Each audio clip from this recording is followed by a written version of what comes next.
Hello humans, welcome back to another episode of I Am Reacting to Things. Today we're going to watch NASA's channel, Farther and Faster, NASA's Journey to the Moon with Artemis. Since all the Artemis stuff is currently happening, like it's a current event topic, I figure I should know some more about it. So hopefully this video will give us a little bit more context as to the Artemis missions. And then my next few videos on this channel will probably also be just short little recaps about Artemis 1, Artemis 2, just so I'm kind of up to date on all the modern things that are happening like now. So Artemis 2 will launch in 2 weeks from now, hopefully, and I will see it, hopefully. And so I'd like to know what I'm looking at when I get there. So without further ado, let's get into this react. Between 1968 and 1972, America launched 9 human...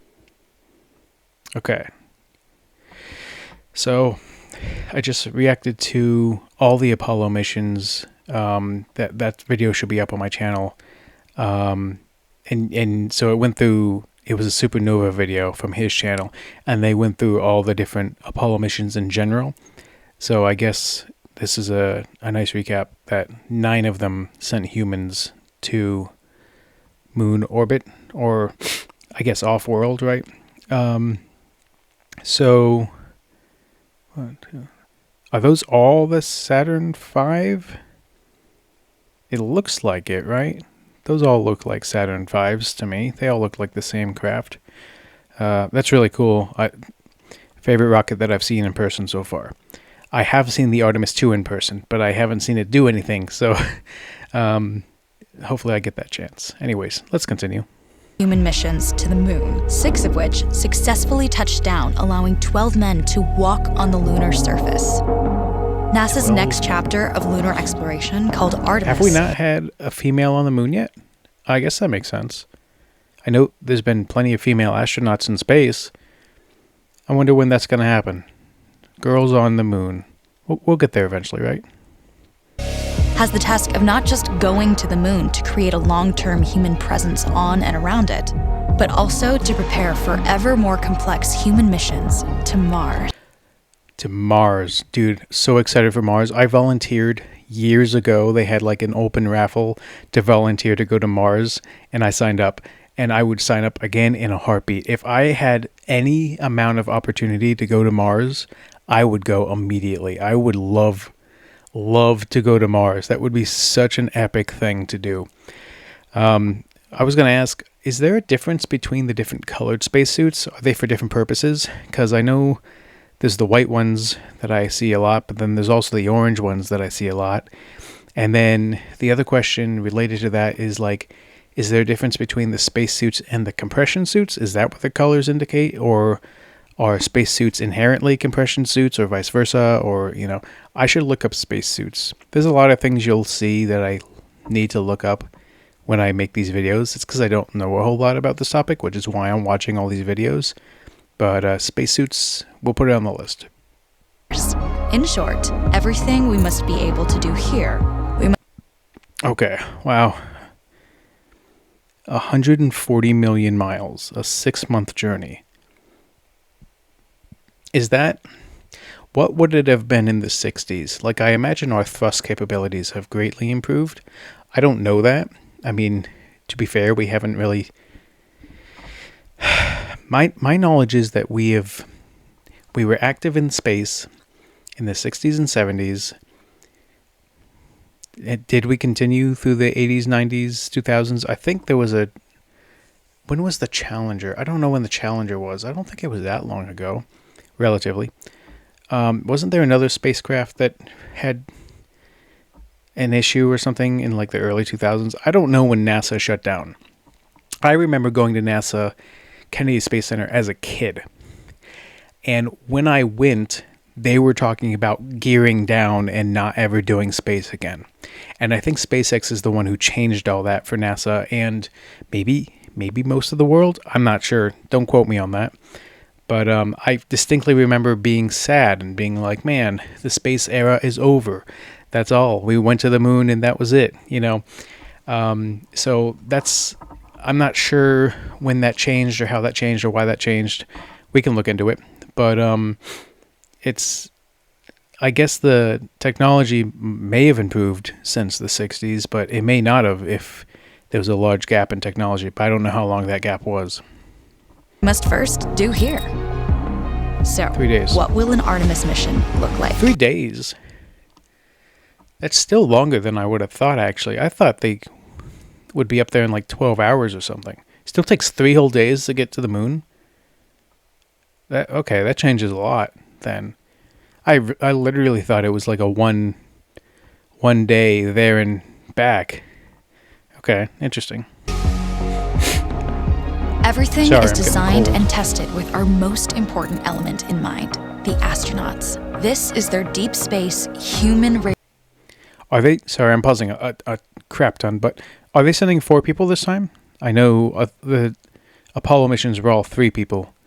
I don't know what the latest and greatest missions have been, but is 4 the planned number?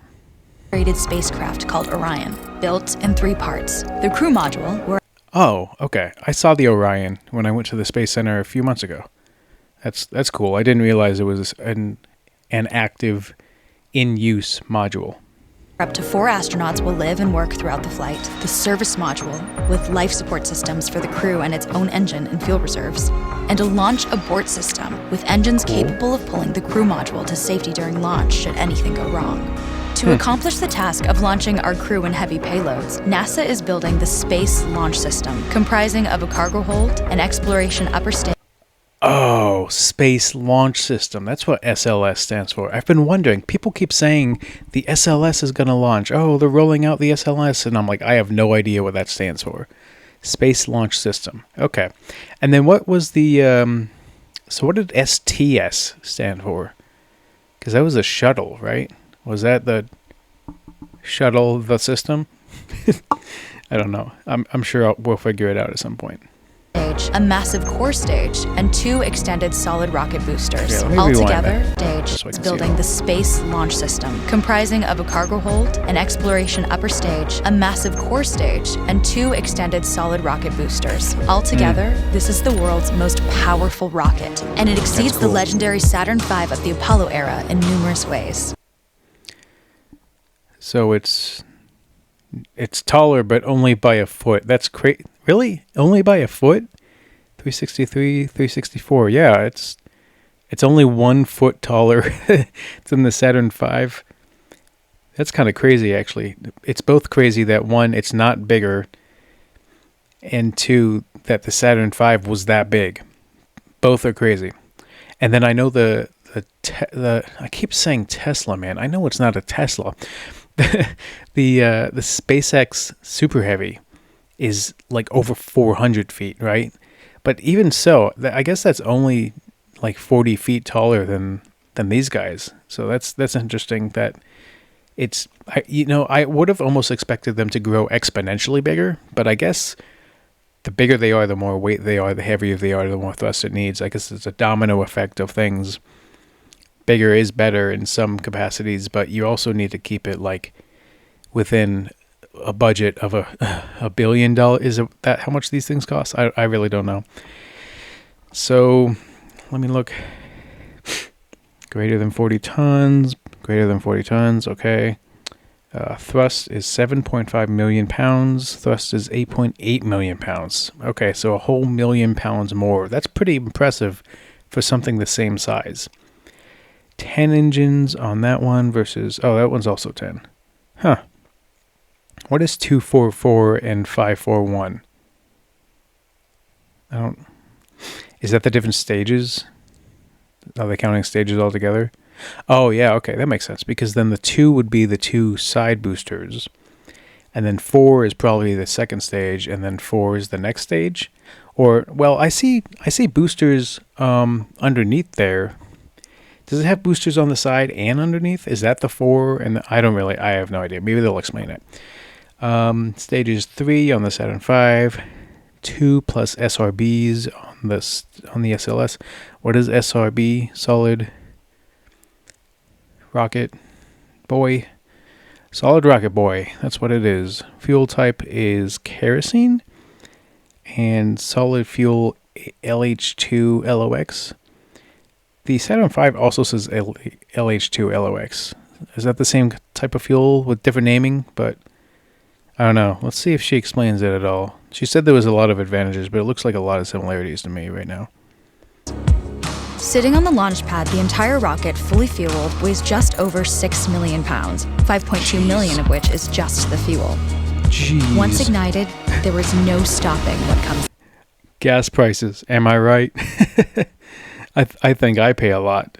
5.2 million pounds of fuel, and I'm sure rocket fuel is exponentially more expensive than gasoline is. Next, all 4 RS-25 engines and the 2 solid rocket boosters come to life, thundering our crew up. 4 plus 2. Okay, interesting.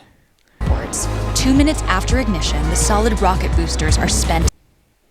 I gotta say, I'm sorry I'm pausing it so dang much, but I love the animation style on this. This is really cool. I like this. I was losing hope. I mean, 16 years ago when I was looking at or not 16 years ago, but now when I was looking at the videos that NASA had on the channel from 16 years ago, I was like, oh my goodness, these are so terrible, even by 16 years ago standard. But this is really cool. And released. 8 minutes after launch, the core stage is depleted and separated. The upper stage fires briefly, placing Orion into a parking orbit around the Earth. Okay. Here, the crew reconfigure the spacecraft and check systems to confirm everything is ready for deep space travel. Gimbal. With a go from mission control, the crew reignite the exploration upper stage engines to leave Earth entirely. The exact timing of this maneuver is critical to reach a speed that can escape Earth's gravitational pull, but also put Orion on a course that will intersect the moon days later. Okay. Once this burn is complete, the upper stage of the SLS is jettisoned, and the crew aboard Orion coast for several days toward all that awaits them at the moon. Wow. Approaching the moon, we see the fundamental differences between Artemis and Apollo.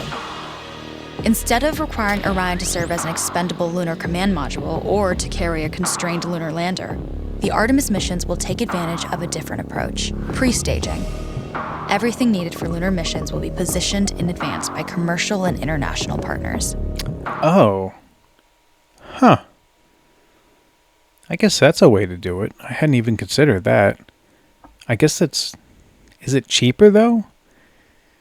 I guess if you're not paying for it all, but I would assume they're compensating other people doing it. Or maybe they're not. I don't know. That also means you're depending on other people to do their jobs correctly in order for your job to be done correctly. I'm not saying I don't trust other people. I don't even know the other people who are going up there. I don't even know the programs of the other people that are going up there. I'm sure we will learn about.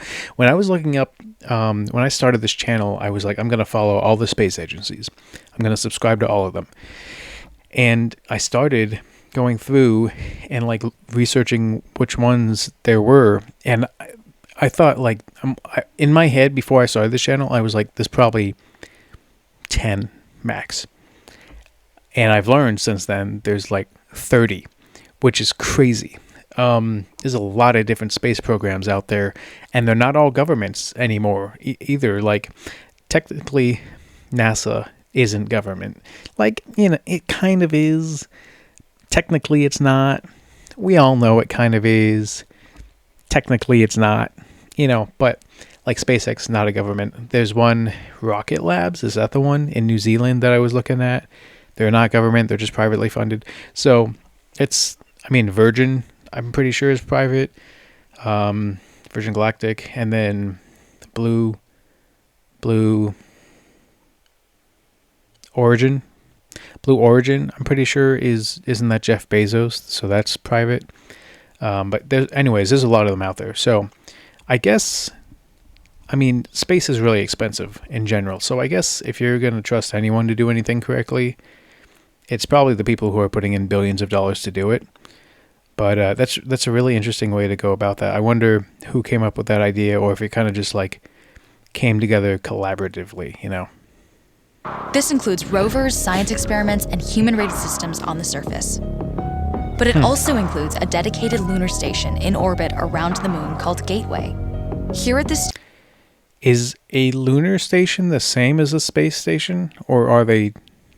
I know they're different names. Is a space station just bigger and a lunar station is not, or is a lunar station specifically orbiting the moon, lunar moon, and then a space station doesn't? Also, are stations orbiting, or are they just kind of out? Is anything able to be just like out there in the ethereum, just like floating around, or do we kind of put everything into orbits? That's a question. Station, we can pre-stage a robust lunar lander and establish a strong communications relay. Designed with open standards, the Gateway can be expanded as new missions and partnerships develop, allowing multiple human missions on the moon at the same time and enabling ongoing science to be conducted even between human missions. The Gateway...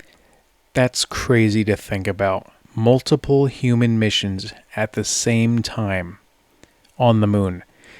Coming from an age where one group of humans goes up every, very seldomly, every few months or years even, to be coming into an age now where it is not only possible but probable that there will be multiple simultaneous missions onto the moon at any given time. That is crazy.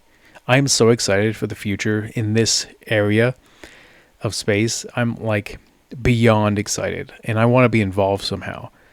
I don't really know how to do that. I'm not an engineer. I'm not a scientist. I'm not a biologist or a geologist or anything like that. I just think space is really cool. Maybe I can be the first content creator to go to space. Who knows? But I'm so excited to see what the future holds for this industry. I think it's going to be really epic.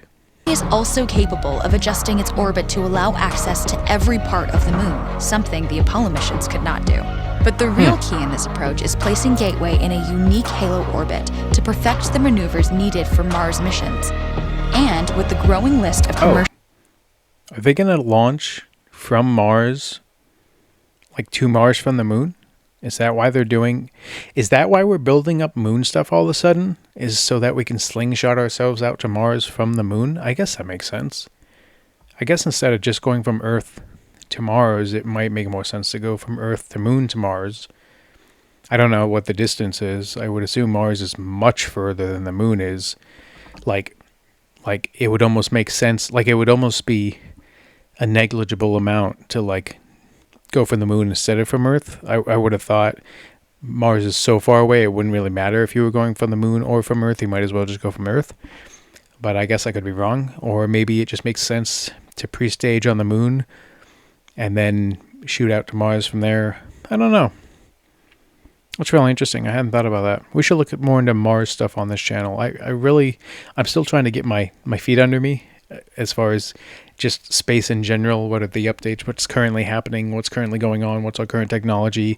What's our future near sight ambitions? What's our future long sight ambitions?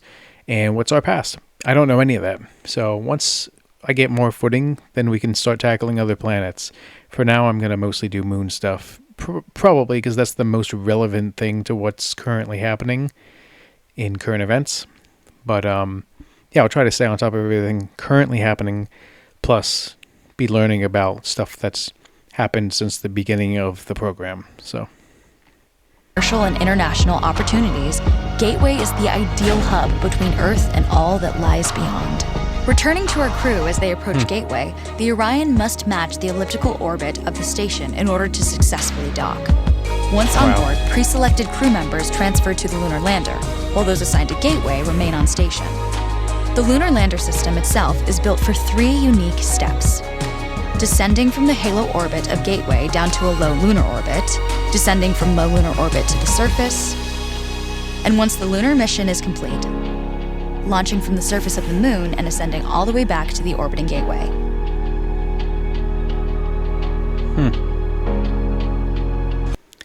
Going back to what I was just saying 45 seconds ago, it's so cool that we have like this whole planned system in place for doing this, and that like we don't have to shoot up one rocket, put people on the moon, and then bring them all back like immediately. Like now we're getting to a point where we can start like home basing stuff out of orbits both lunar orbit and Earth orbit, and like there's people like constantly up there, right? Isn't that how the International Space Station works? That there's a constant rotation of astronauts in and out of there, kind of like military tours. How some people transfer in, some people transfer out. Isn't that how the ISS basically is? There's like a constant 24/7, 365 crew up there, and they just rotate out. I think that's how it works. Correct me if I'm wrong, but it's so cool that we're now getting to the point. I don't know if I realized even 2 months ago when I visited the Space Center and decided to start this channel and start diving into learning about space. I don't think I even realized then that we were this far along in the progress of establishing a system of like some sort of permanence involving the moon. I knew we were going back, but I thought it was like a complete reboot and we would just do the same thing we did in the 60s with it. I didn't realize it was going to be a whole new system of network, connectivity to the moon and beyond. That's really cool. I'm super excited now.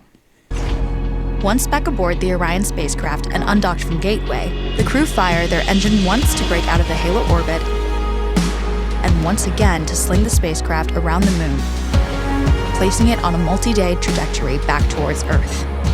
Wow. As they near the end of this journey, the service module is released, and the crew module is oriented heat shield first. Entering Earth's atmosphere at 25,000 miles per hour, the friction of air slows Orion considerably, while also subjecting it to temperatures of 5,000 degrees. With the Orion now at just 300 miles per hour, a series of parachutes uniquely tested and produced for this moment deploy, decelerating the craft to just 20 miles per hour for splashdown. Wow. From 5,000 miles an hour to 25 miles an hour. Those are some beefy parachutes. We need to get those things and put them on some drag cars because they can use them. I also want to look up a video of like, what is the atmosphere? I must have spaced out during that part in science class. I know what it is, obviously, but like, why do things burn up in it? I never really understood that. Is it just friction? Is it just like air density friction? I don't know. I'm not a scientist, but that'd be something I'd be willing. I don't even know if I would watch it on the channel, obviously. If y'all want to see it, let me know, but like I might just look that up on my own so I understand more about my own planet before diving into everyone else's. With each successful mission, like Artemis ushers in the next wave of men and women to explore our moon and prove that together we are ready to go beyond. That's cool. Whoever the graphic designers are at NASA, when I was there and I was looking at all the different mission patches, they have some of the most epic looking mission patches. And even this mission patch is what I would call this, the Artemis patch. It looks so cool. Like, I mean, you've got the Earth and the trajectory and the moon and the A for Artemis. How do they pick the names? Artemis, Apollo, Gemini. Are those Latin or Greek? May have to look at that. But anyways, kudos to whoever the heck put this video together. Really well done video. 5 minutes, but I somehow turned it into 25. And then kudos to graphic designers at NASA because that is really epic. That's it. Yep. Cool. All right. Well, thanks guys for watching along with me as I'm continuing to learn about space and our involvement and what we're doing as humans to explore it and get into it. And this has really been a cool journey so far. I've only gotten into this like a week, but I'm already so much more knowledgeable and excited about the things to come. So again, thanks for watching. I try to upload every single day at 4 p.m. So it's a lot, but right now I have some time on my hands, so I'm able to do it. So anyways, thanks for watching, and like and subscribe if you want to see more. Drop a comment if you have answers to my questions or want to suggest I watch anything, and I'll see you guys next time.